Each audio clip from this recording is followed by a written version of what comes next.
pertama yaitu joint product and byproduct. Pengertian joint and byproduct adalah sampingan atau yang dikenal dengan byproduct merupakan produk dengan nilai total relatif kecil dan hasilkan secara simultan atau bersama dengan produk lain. Next, selanjutnya cara perusahaan mengelola dan memastikan joint product and byproduct secara efektif.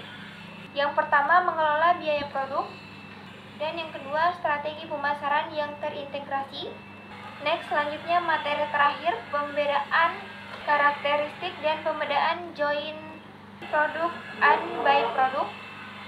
Yang pertama, karakteristik joint product and byproduct. Kemudian yang kedua, pembedaan antara joint product and byproduct. Pengertian use and team. Use and team merupakan tepat waktu yang berfokus pada pengembangan biaya dengan mengurangi atau menyediakan persediaan. Kemudian karakteristik use and team. Yang pertama ada perspektif jangka panjang, yang kedua pembelian otomatis, dan yang ketiga hubungan yang kuat, yang keempat perbaikan konstan. Selanjutnya kelebihan dan kekurangan use and team. Yang pertama ada kelebihan use and team, dan yang kedua kekurangan use and team atau JIT. Selanjutnya materi berikutnya yaitu material controlling.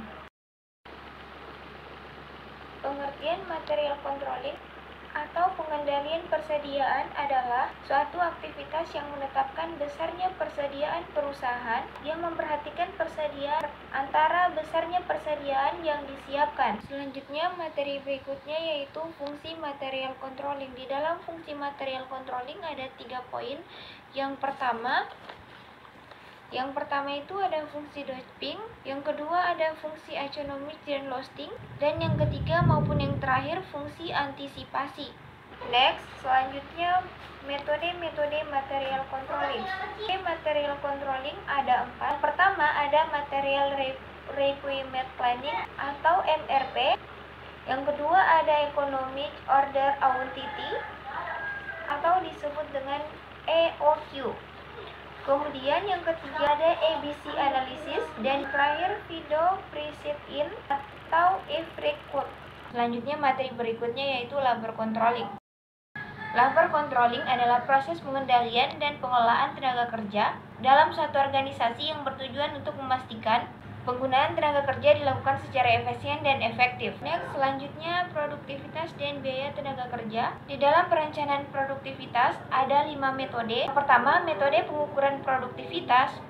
Yang kedua, metode output atau output ratio. Yang ketiga, metode standar waktu, dan berikutnya yang kelima, metode Six Sigma. Next, selanjutnya rencana pemberian insentif. Jenis-jenis rencana pemberian insentif itu ada 4. Yang pertama, rencana unit kerja langsung. Yang kedua, rencana bonus 100%. Dan yang ketiga, rencana bonus kelompok. Kemudian yang keempat, rencana bonus insentif organisasi. Materi selanjutnya yaitu factory overhead controlling. Pengertian pengendalian overhead pabrik. Pengendalian biaya overhead pabrik merupakan salah satu bagian dari langkah-langkah yang dilakukan internal dalam usaha peningkatan efisiensi dan produksi. Next, pengelolaan biaya overhead. Pengelolaan overhead ada 2 cara, yaitu yang pertama pengelolaan overhead pabrik menurut sifatnya, yang kedua pengelolaan biaya overhead pabrik menurut perilakunya. Selanjutnya metode penentuan tarif biaya overhead pabrik. Yang pertama, flat wheel atau ratel. Tunggal perusahaan hanya menggunakan tarif biaya overhead pabrik. Untuk membedakan biaya overhead merupakan prosesnya dari awal produk sampai akhir. Kemudian yang kedua, activity atau ratel.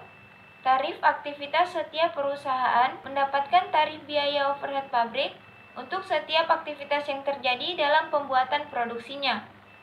Materi selanjutnya yaitu departementalisasi biaya overhead pabrik. Overhead pabrik adalah biaya yang dilakukan perusahaan, tapi tidak berhubungan langsung proses produksi di bisnis tersebut. Next, materi selanjutnya fungsi biaya overhead pabrik. Yang pertama itu dasar estimasi anggaran tiap divisi. Dan yang kedua pengontrolan pengeluaran biaya non-produk.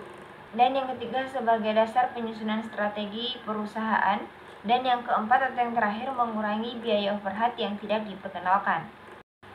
Selanjutnya materi berikutnya yaitu penetapan sistem biaya dan analisis varian. Jadi pengertian penetapan sistem biaya standar itu, jadi pengertiannya itu penetapan sistem biaya standar itu dapat diartikan sebagai ukuran dalam satuan rupiah, ya, atau yang didapat sebagai patokan biaya yang dikeluarkan untuk menghasilkan suatu produk atau jasa. Next, materi selanjutnya yaitu komponen biaya dan jenis-jenis analisis varian. Yang pertama ada komponen biaya standar dan yang kedua biaya bahan baku. Yang ketiga, biaya tenaga kerja langsung standar. Next, berikutnya jenis-jenis analisis varian dalam overhead pabrik. Yang pertama, varian biaya atau harga, price varian. Yang kedua, varian volume kuantitas. Next, materi terakhir yaitu jenis-jenis varian dalam analisis.